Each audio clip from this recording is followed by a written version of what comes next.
We are outside Francis Scott Key School in South Baltimore, which is one of the polling places for voters in State Senate District 46, and where leadership of the state Senate is essentially on the Democratic primary ballot. It was a very slow afternoon at Francis Scott Key and other polling places in South Baltimore.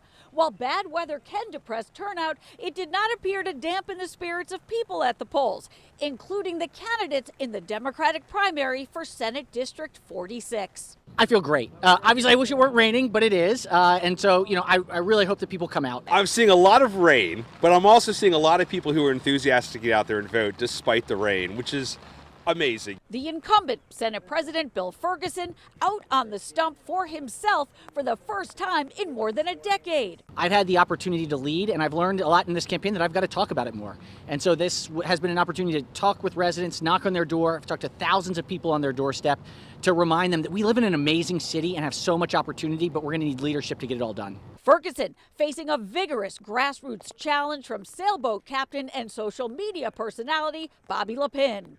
Obviously, the differences are very clear. You have a Bernie Sanders type of candidate versus a Chuck Schumer type of candidate, and people just have to choose what type of values that they have and the future they want for the city of Baltimore. We caught up with both candidates out on the trail in South Baltimore, as well as some who voted for them. I voted for Bobby. That was the main reason I came out to vote, because a lot of the races are unopposed, so I don't think they're as important as I voted against Bill Ferguson pretty much. Yeah, I saw Bill at my doorstep on Saturday, I think, and I was like, Bill, I got to close the door, but you got my vote. I told him on Saturday he had my vote, and yes, he's helped with a lot of things in the community.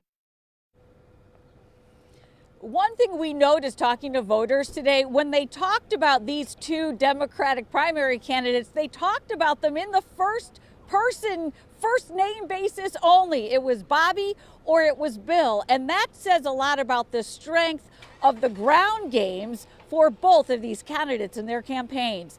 This precinct, like every other polling place statewide, is open until 8 o'clock tonight. Reporting live in South Baltimore, I'm Kate Amara, WBAL-TV 11 News.